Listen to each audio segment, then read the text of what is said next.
Today I'm going to show you how to complete a punch needle kit. So this is a B. If you have a different one, that's fine. You can work on whichever pattern that you have. They're all done the same pretty much. So for this kit, you're going to need your floss, your instructions, your fabric, and I've already started this, that's why it looks like that. Don't worry about that. And then you're going to need a punch needle tool and a threader that goes along with that.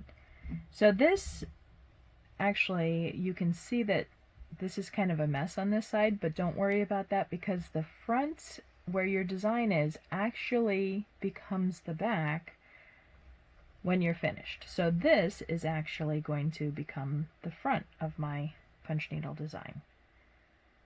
So it doesn't really matter what this side looks like. Don't pay too much attention to that. So the first thing you're going to want to do is read your instructions. For my instructions, I can see my color key here and everything is broken down into little areas that the color is going to be in. So I've already done this black here, which is this piece right here, number 2. And the next thing that I'm going to do is I'm going to go right underneath it and make this number 3 with the orange color. And up at the top in my instructions, it tells me that I'm going to use 2 single strands at a time of the floss. So I've got my orange floss and I need to separate this into strands. The floss comes with 6 strands, so you're going to separate it. If you can see that, there's 6 different strands if you pull them apart, and I'm only going to use 2 at a time, so I've got 2 strands here that I'm going to pull out of my 6-stranded floss. Okay, I'll put the rest of it aside, and then this is kind of a funny needle to thread, so I'm going to show you how to do that. Here's your threader, and what you want to do is put this inside. If you can look at the top of your tool, there's a little hole at the top, so you just slide this all the way through until it comes out the bottom, and then you're going to put your floss inside where it's, you can see that there's a little hole in there, so you put the floss in there, pull enough of it out so that it's not gonna fall out as you pull this out, but then you pull your threader through,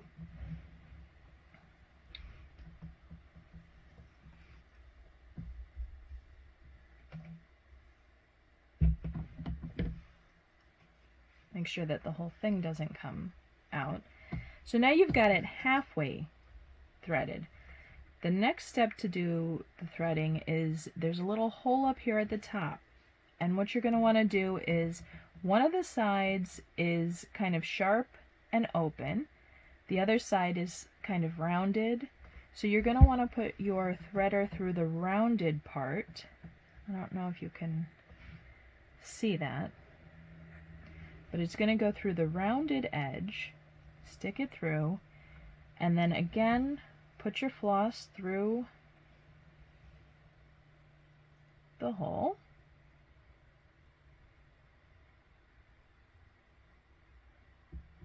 like that, and then pull it back through.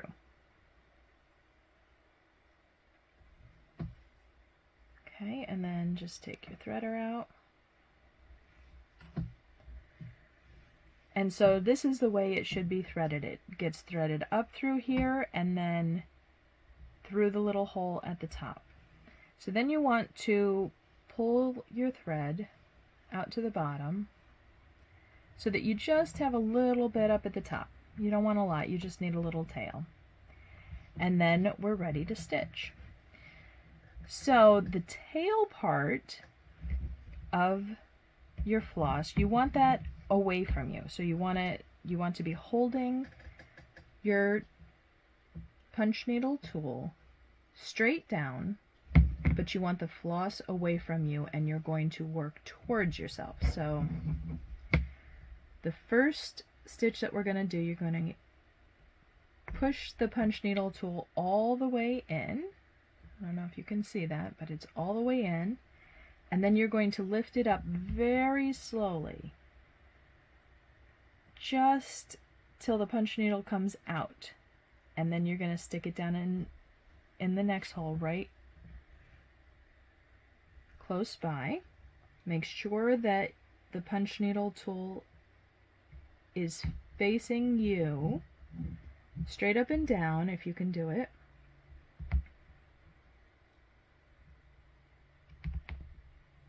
And that the tail is away from you. And then just keep going very gently. If you come to the edge, turn your project. Make sure the tail of the floss is away from you. Your punch needle is straight up and down. Nice and slow. Turn your project again. And we're only going to be working on one section at a time, one color at a time. You don't want to switch sections or skip around. You want to just work on the same section, just go all the way around.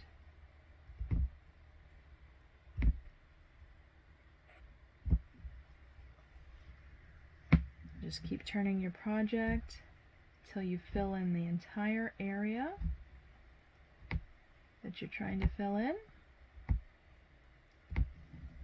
And again, this part that you see here with the design on it, that's going to be the back of your completed project. So it doesn't matter what it looks like. As you can see, I've got my tail from my thread hanging up here.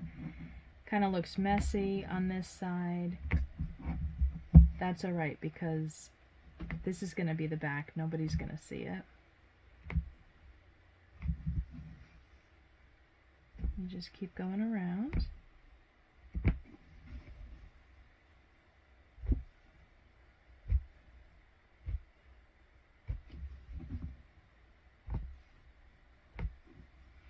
And then, so if you flip it over, you can see what it's starting to look like. You can see that the fluffy little punches are on that side. So that's what it's supposed to look like. So you can keep going.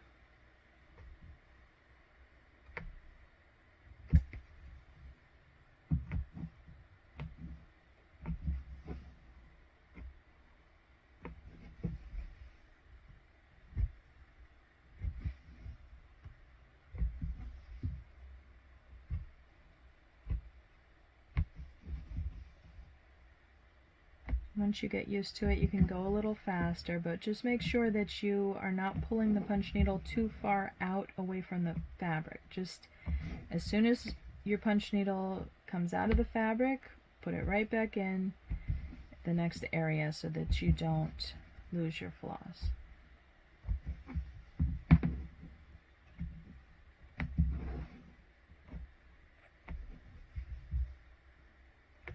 Okay, and then when I'm about done, if you want to just take a look at what the back looks like, I think that looks great. I don't think I need to fill in any spots, but if there was a spot that maybe I had forgotten, like maybe actually I could do one more stitch right there in the middle, then you can go back and just do another stitch. Maybe I'll do a couple so that it's nice and filled in, because again, this is going to be your front. So when you're finished with that, very carefully pull your stitch out just a little bit and cut it off. You don't have to tie it, you don't have to knot it, just pull it off very carefully. And there you have, I've got two colors there. And don't worry if they don't look exactly perfect, because once you get the rest of it in, it's gonna all mesh together and it's gonna look really cute. So I'm gonna go ahead and do some more of these colors, and then I'll show you how to do the edges. Okay, so I filled in all of my punches and I've created my bee, and you can see it looks just a little off in some places, but you can move the punches around, make that look better, kind of smooth it out. Remember, this is the back of my punch. This is where I actually did the punches, and it looks kind of messy, but that's okay because that's going to be the back of it. So this is the front, and this looks like my B, which is what I want it to look like. A little bit. Okay, so the next step is going to be the outlining stitch or the back stitch here. And then we've got some French knots right there. So for that, the instructions tell you to take your picture out of the hoop. So I'm going to go ahead and do that.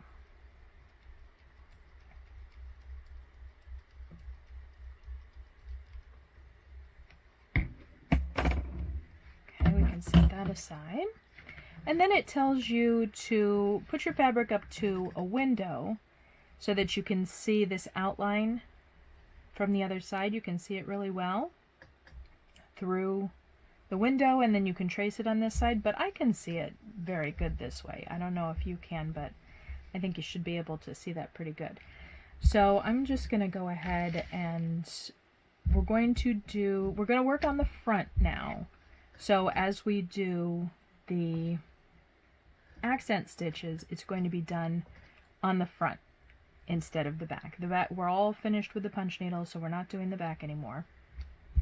We're going to work on the front. So it tells me that my accent stitches use 2 strands of black for the black and then 2 strands of blue for the wings. So I'm going to start with black. Okay, and I'm going to grab 2 strands of the black to work on this. So I'm going to separate 2 strands out.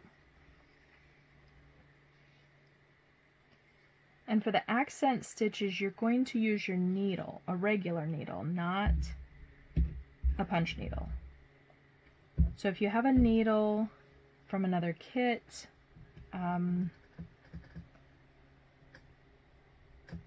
you're just going to need a regular needle for this.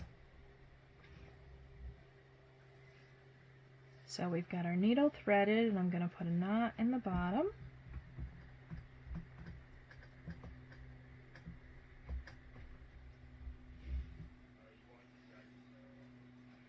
And then for the back stitches, we're going to come up from the back. I'm going to start with one of these antennas here. So I'm going to come up from the back. And basically, a back stitch is you're going to just go a little ways and then come up a little farther and then go back down where you came up. Go a little bit farther. Go down. If you're on a curve, make sure you do smaller stitches so that you can actually see the curve and it doesn't move straight on you. You want it to be curved with your picture. So see how I'm doing about half of it and then coming up.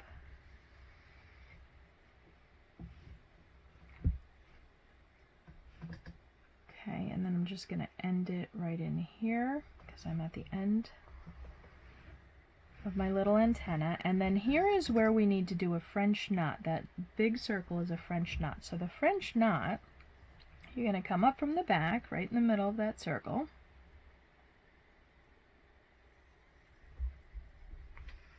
Come all the way out.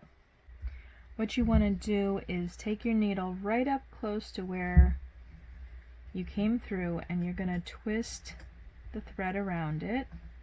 I like to go about 3 times and then go right back down into that hole.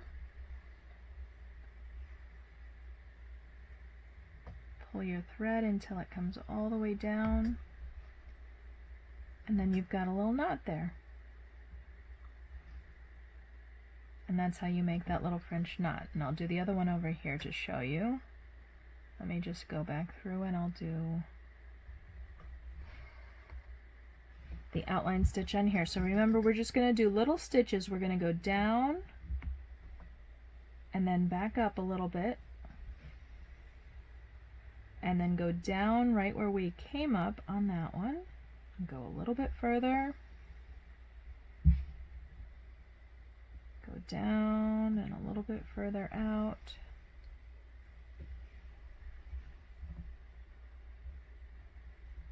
down and then a little bit further out, and then one last stitch down to finish that off. And then we're going to come up right in the center of where we want to put our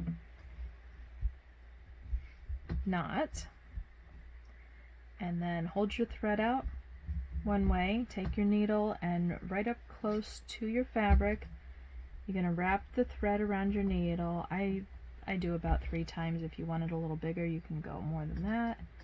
But then stick your needle right back in with your thread wrapped around it, and then slowly pull the rest of your thread through, and you should end up with a knot.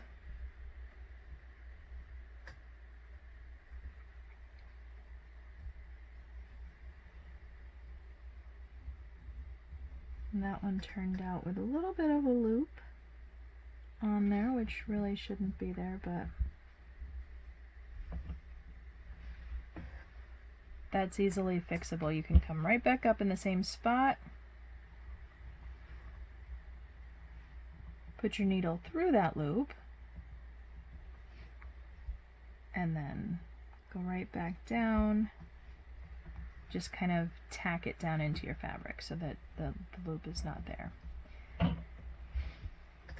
So there is another French knot, and that one turned out a little bit bigger than that one. If you want to go over that one, make it again, or make them a little bit bigger. However you want it to do, this is your project. So whatever you think looks good or how you want to get it done is the way to go.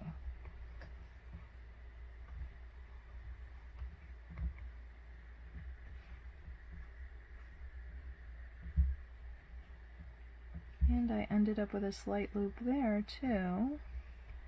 So just come up from the bottom, go through the loop, tack it back down,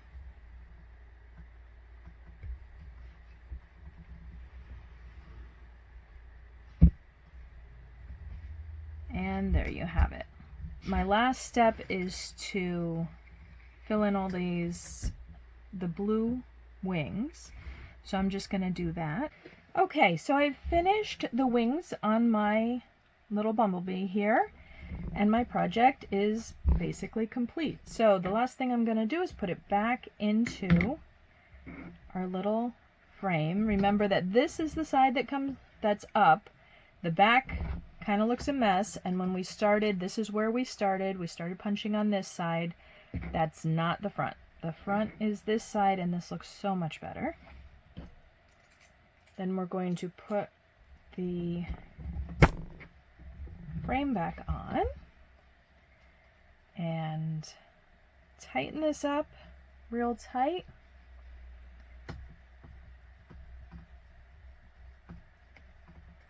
And there's your project. Make sure it's in there nice and tight,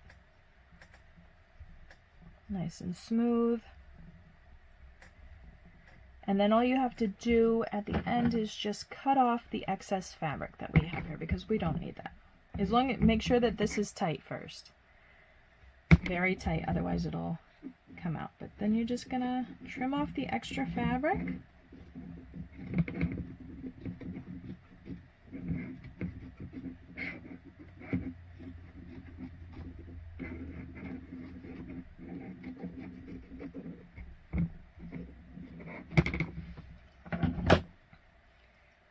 And there you have your punch needle project. Okay.